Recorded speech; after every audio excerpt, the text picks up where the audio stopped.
All right, Donna Bowling, welcome to the Whimsy Wellness Podcast. I am so happy to be here and thank you for having me. Of course. So I've heard through the grapevine, through Instagram, you are the Clubhouse queen. So I was like, okay, I have to reach out. Let's see if she says yes. And you did. And here we are.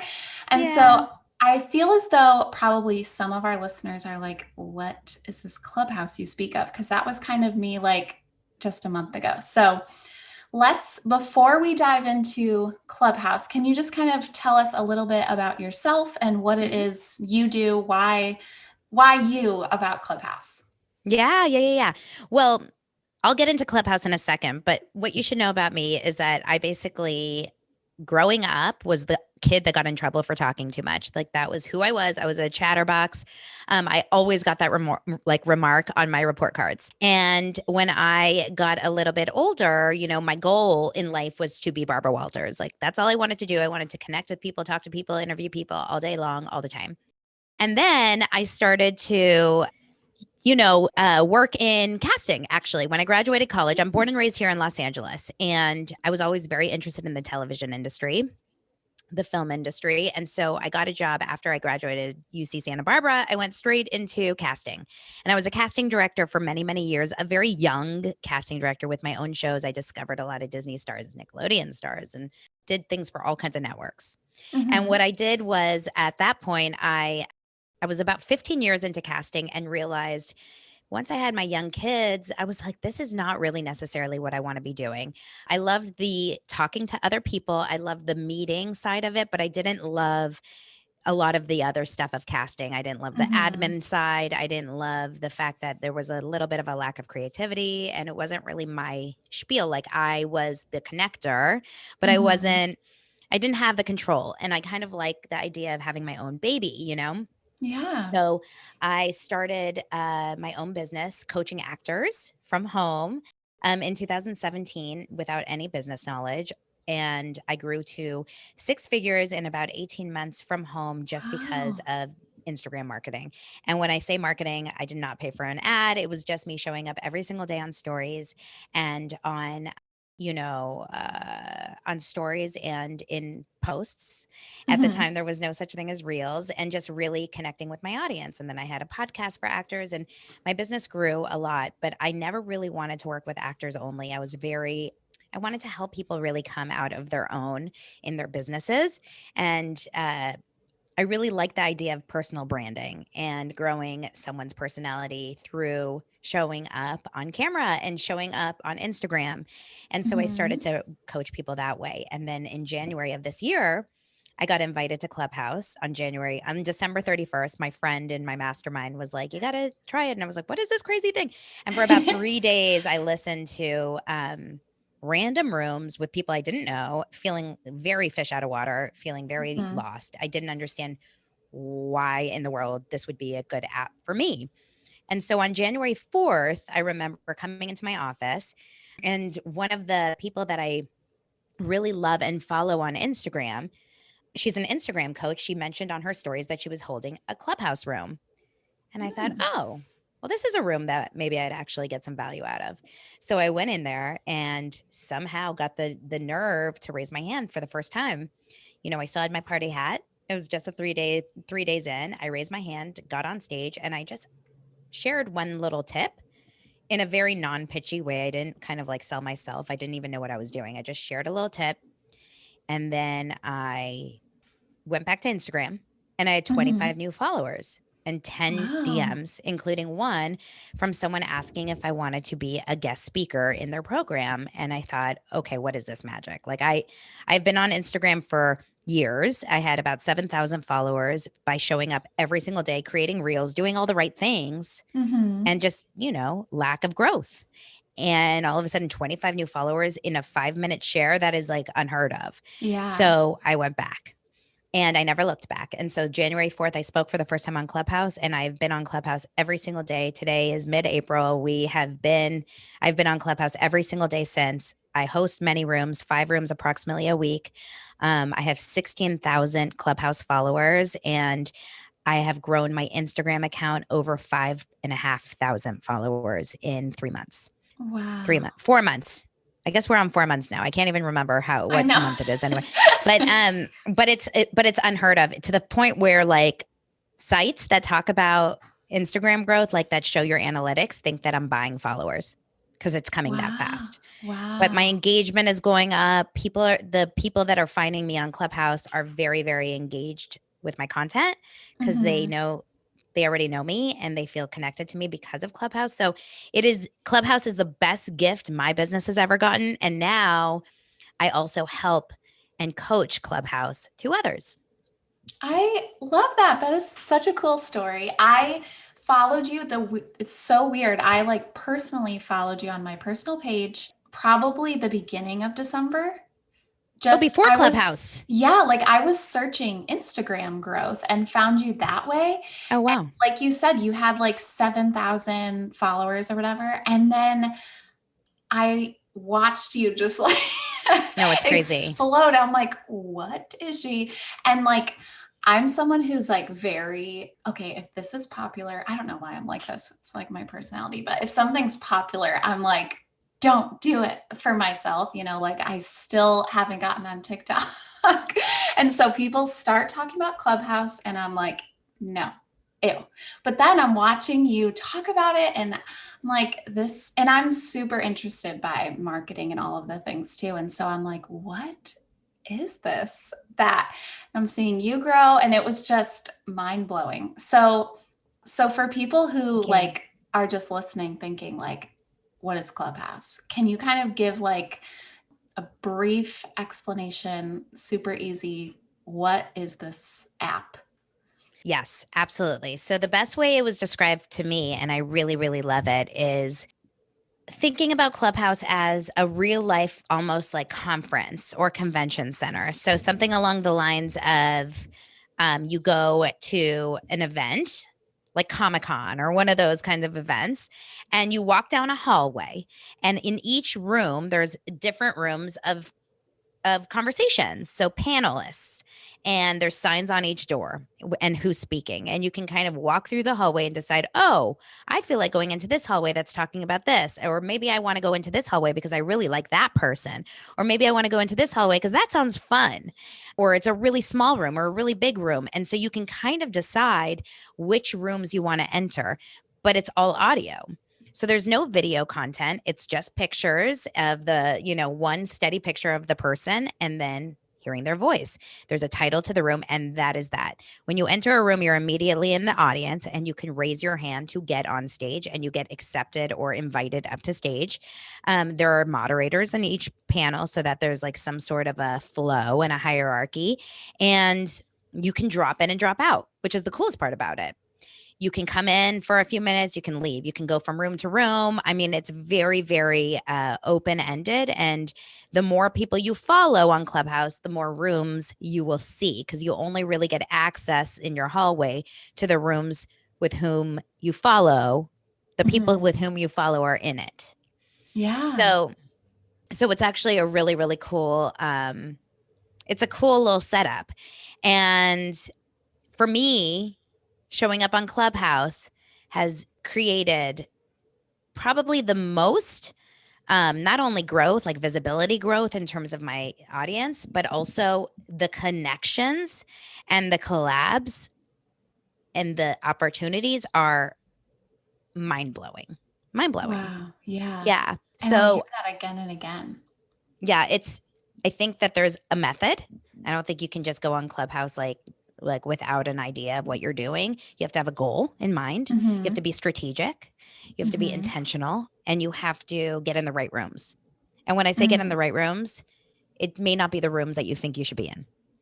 But you have to make connections, you have to speak, you have to raise your hand, you have to be consistent and let people remember who you are. And it's crazy how fast you remember people on Clubhouse. So I'll have a room with 300 people, but I remember people if they come up on the stage one time. Yeah. So it's really, really important to just step out of your comfort zone, ask the right questions, and learn how to tell your story.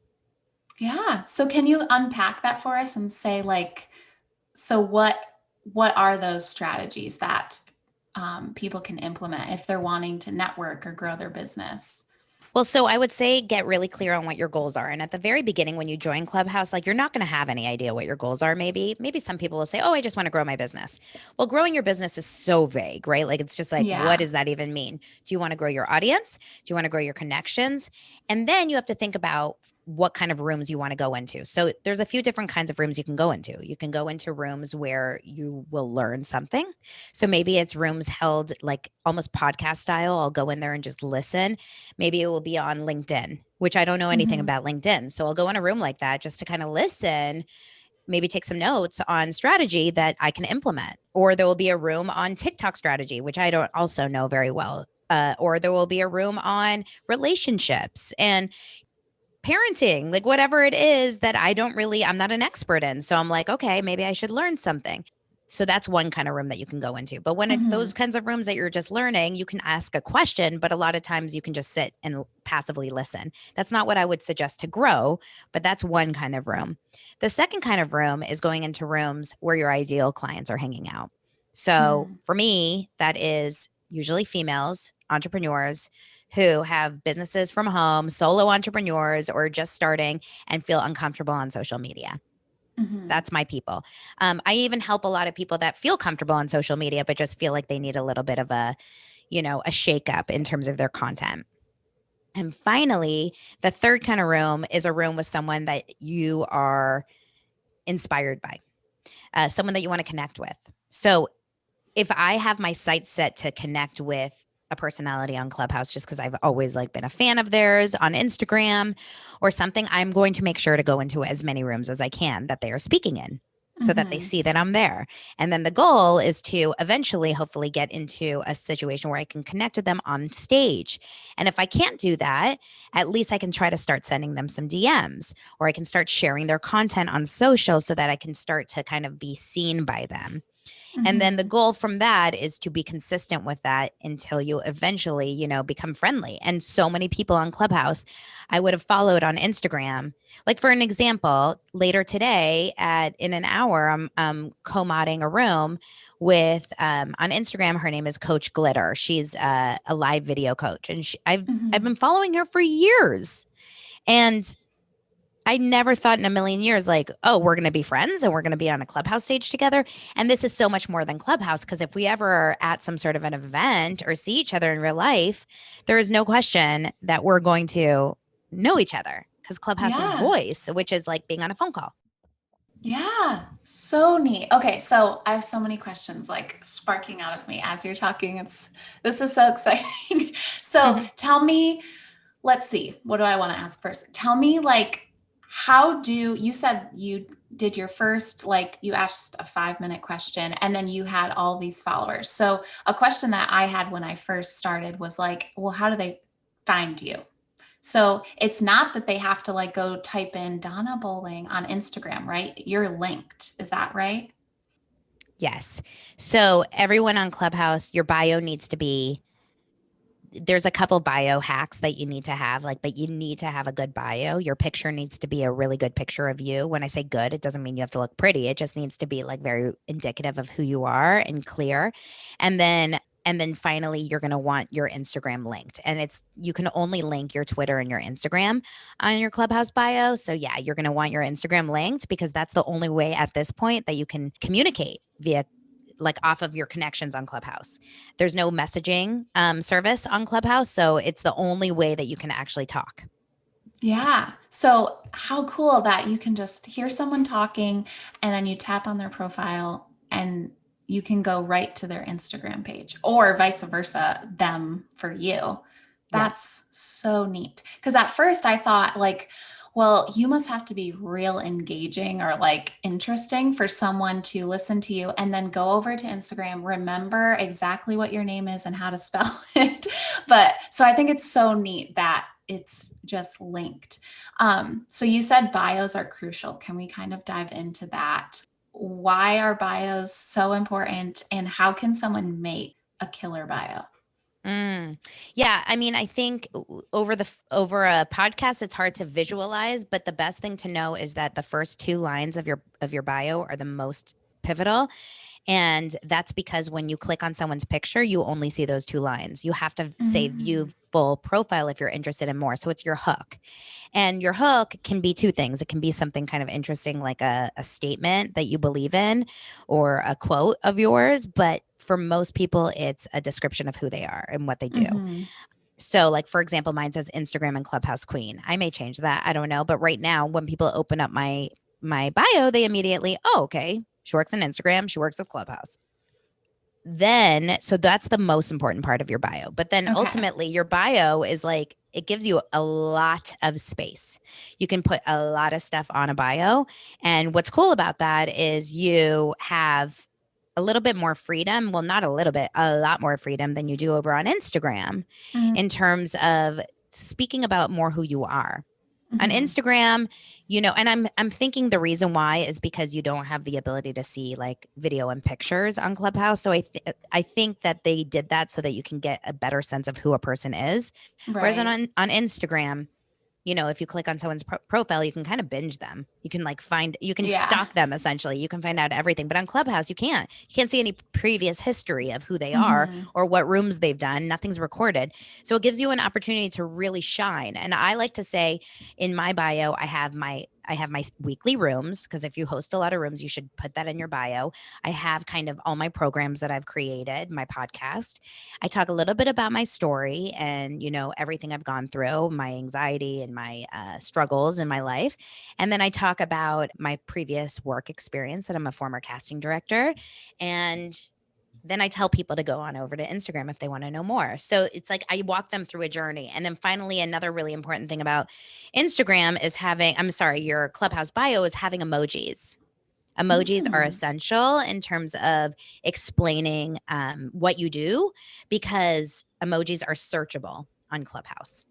Oh, that is very interesting. I wondered why, like, because I see people's bios just like packed full of emojis. So are words searchable or everything just is searchable?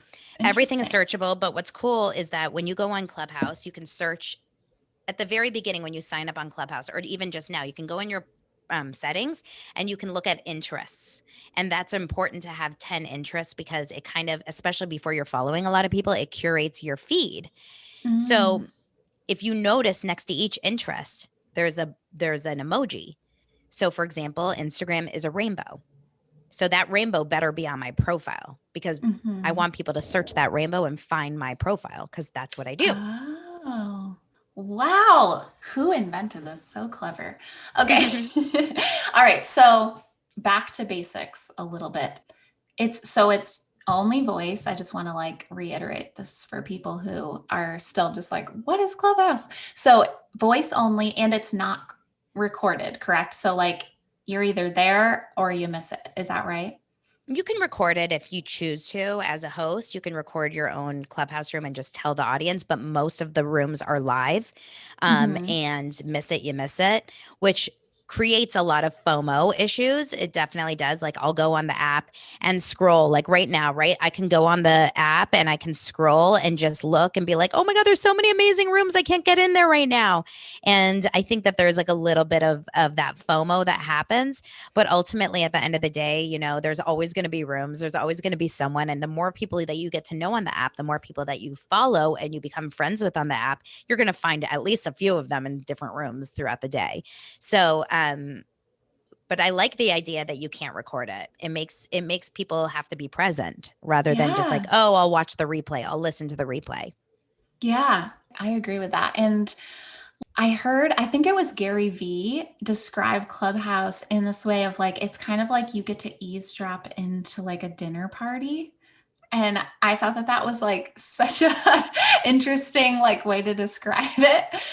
That's obviously if you're not speaking, which you recommend doing, correct? But there's like a lot of rooms, especially in the evening when I'm kind of just like doing dishes or cleaning up.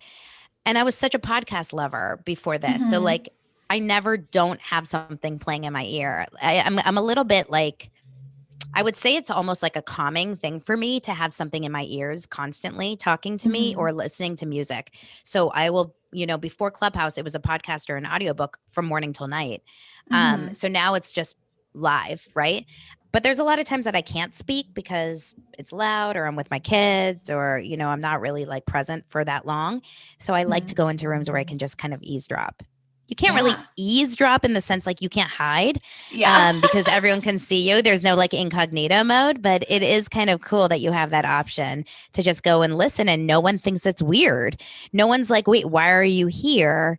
Because everyone can see you. It's expected. It's Yeah. expected and invited. Yeah. And there are some like big people on there doing these rooms and it's free. Is there Mhm. any like paid version or no? So there is free. It's only free on Clubhouse now. I imagine a lot of people will start to monetize, and now they just introduced the tipping feature, so you can send Mm. money to people. So if I host a room and someone feels like, oh, I'm getting a lot of value or fun out of this, they can send $1 to Oh, $100 or whatever. They can send whatever. And I'm sure some people are making a little bit of money, side money from that. But I think in general, what I use Clubhouse for is it's a freeway. It's a free way to market yourself, hmm. to advertise yourself, to connect with others, to network. I mean, there's nothing better in terms of networking and developing long-lasting relationships. So it's a great funnel for my business to generate more sales and leads. Yeah.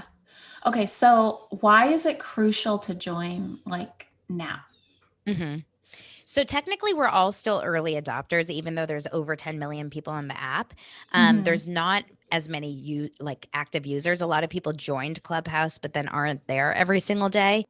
That's why it feels like a lot of times you're seeing the same people on Clubhouse a lot. But we are technically early adopters. It is only for iOS, so it's only for Apple products. And if you do have an Android, it only will be released in the month of May. And so when Mm. that happens, when it opens up to the Android, like it's going to be a massive influx of new people. And what's cool about that is if you're on the app now, you've already kind of created a place for yourself. You've created a little bit of clout, I should say. And that's even Hmm. if you only get 1,000 followers, it's still better than those people that come in with zero. And so they look, the more followers you have on the app, people will listen a little bit more. That's the Right. truth. Hmm. And if you had an opportunity, Megan, to go into Instagram on month Hmm. one, wouldn't you Hmm. have? Yeah. Like the growth we would have had when Instagram started, if we really took it seriously and used it as a business, that's how those people have 50 million followers. Yeah. Like it's because they've been on it for so long. I'm saying like the non-celebrity types. Yeah. So the less people on the app, the more opportunity there is for growth and to make an influence and an impact. Yes. Okay. So a bunch of our listeners are multi-level marketing business owners, specifically in like the essential oil world. hmm So how could Clubhouse help them grow their businesses? Yeah. I would say it's all about connections. It's all about Hmm. making friends and connections. And a lot of times you can go in there and people talk. Actually, one of the biggest influencers on Clubhouse is Rep for doTERRA. It's more about building your personal brand and showing up as you. And then Hmm. that whatever, whatever it is in addition that you Yeah. have is just a part of your brand, Yeah. if that makes sense. For sure. Um, so it's all about building your personal brand and getting people to start to like you. And like I have a lot of people that because on Instagram, people don't follow people unless they start to like the person, right? Like there's a lot of people that go viral and grow really fast in direct sales in multi-level marketing or companies like that, social selling, but they go viral for some other reason. It's not because Yeah. they're talking about the product. It's maybe their Yeah. additional products or something that they teach or coach, like sales or marketing that they coach in addition and Yeah. or life coaching or whatever. So this is just a way to kind of connect to people and let them get to know who you are, and then everything else will just happen in addition. Yeah. They have to like, what is it? Know, like, trust, Know, right? like, Is and that trust. Building know, like, and yeah. trust. Yeah. So even if, like you said, there's rooms on parenting, like a lot of our listeners that are in the direct sales world are moms. And like, even if you're in a parenting room just talking about being a mom and people click over to your Instagram, like even that can help build their business. You don't have to be talking about your product. Just like you're not in all your clubs like pitching, oh, I do coaching. Because I feel like I've definitely been in a couple rooms where people are pitching themselves and it's like, You want to know how to pitch on Clubhouse? yeah, how? You don't. So good. Yeah, you don't. You just absolutely don't. I think it's the biggest mistake people are making is getting on stages and pitching on Clubhouse.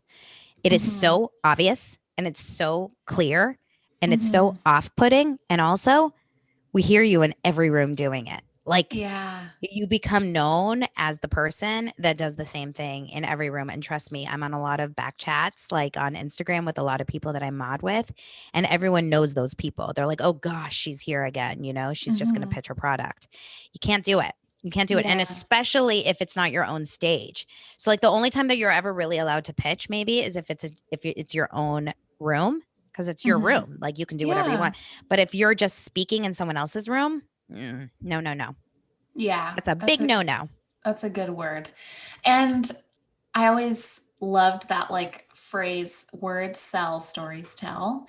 And it's like very similar like in the direct sales world again, just because that's like a lot of our listeners, like when people teach classes or whatever the case may be, like I'll stick with the essential oil reference. Like you can go and give someone like a giant pamphlet of how lavender works, or you can just share a story of how it helped your baby or whatever the case may be. And like people will like you without your pitches, you know. Mm.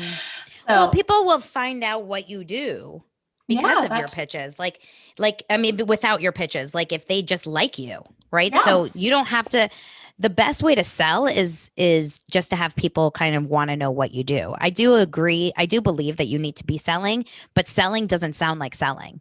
Selling is Mm-hmm. not like, buy this, I do Yeah. this. Selling is purely sharing who you are, how you help people, and let them kind of make the decisions on their own. Yeah. Okay, so what's the difference of like a room and a club? Yeah. So a room is a typical room on Clubhouse, like any room that you go into, they're all rooms. A Mm-hmm. club is something that kind of houses a lot of the rooms. So everyone now can get a club. And at the beginning, they were hard to get. You had to apply. Now you can just get a club and create a club. And a lot of people did create clubs, but they never host rooms under their club. And so their clubs just kind of sit there to die.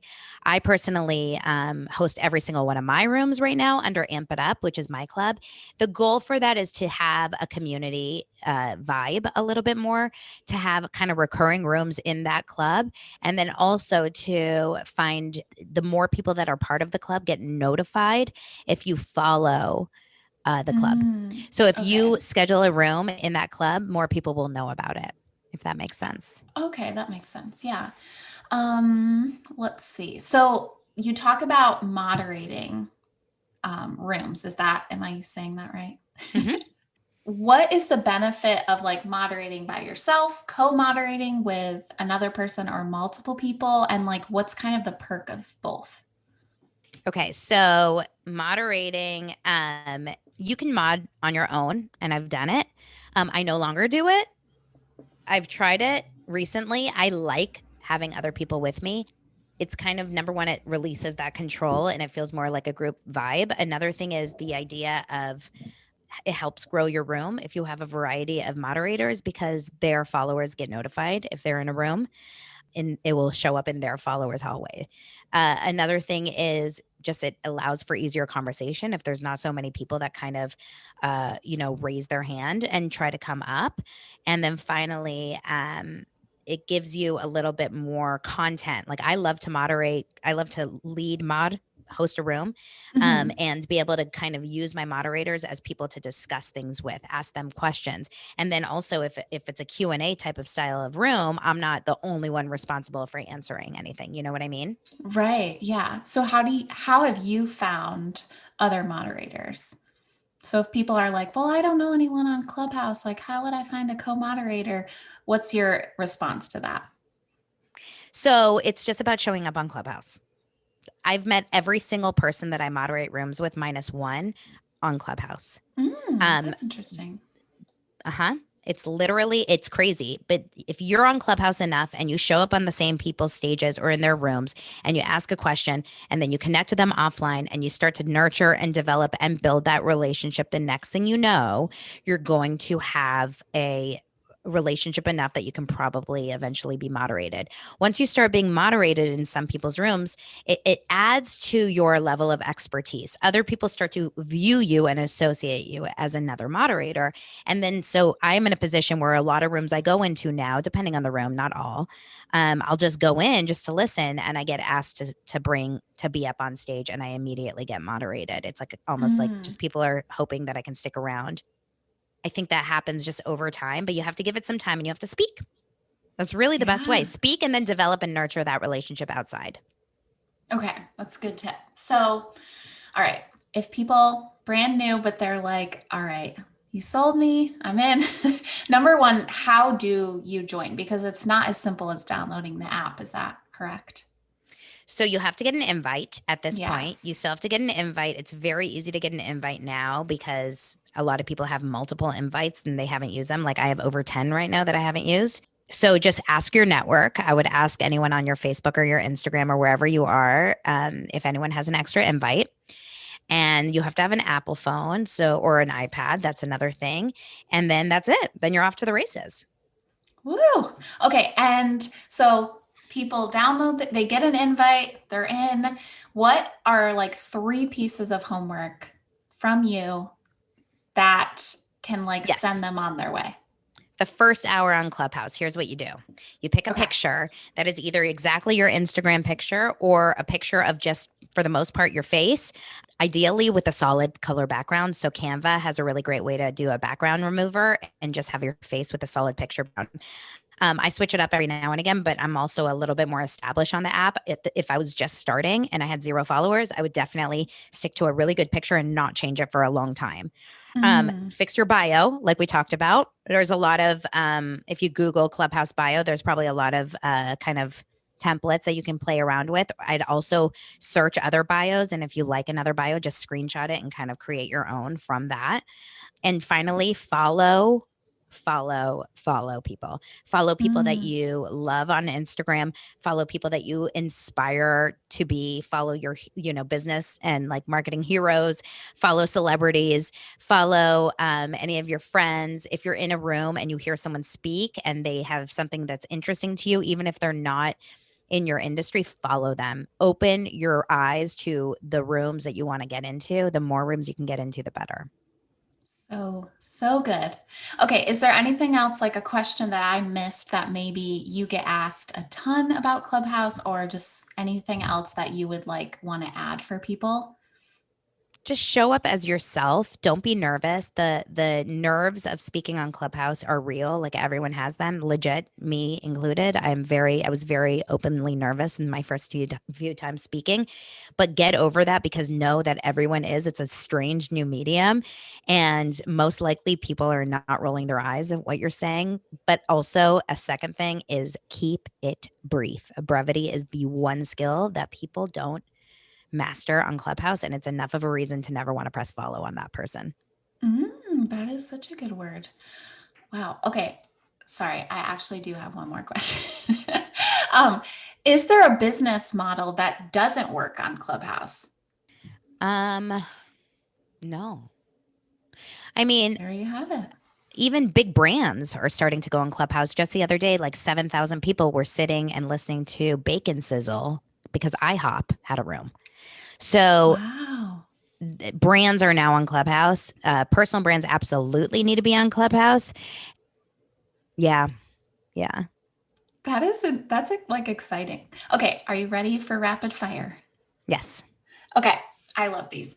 What is like a failure that turned out to be a gift in the end? Not getting my casting job that I really, really wanted. And then because of that, it triggered the spiral of starting my own business. I love that. Okay. Book you're currently reading, if you're a reader. The book I'm currently reading is called Brag Better. It's about how to promote yourself without feeling like yucky about it. Ooh, that sounds so good. Okay, who is your entrepreneurial girl crush? Oh, geez. This is a toughie. Right? You know who I'm obsessed with right now is she's a friend of mine. We became friends actually because of Clubhouse. Her name is Judy Holler, and she Mm, is a keynote speaker and an author. And she uses improv comedy to deal with mindset, and she's just fun and fire. I love that. Okay. And then where can people find you and follow along with you or even work with you?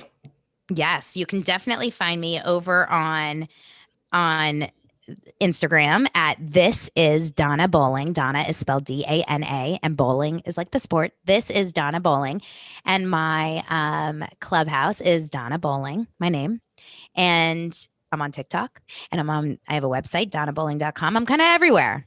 Just Yay. Google. Yes. And we will put Donna's information in the show notes for you guys if you want to find her and get on Clubhouse, right? Yay! Thank you so much. I Thank appreciate you. you. I appreciate you. This is so fun.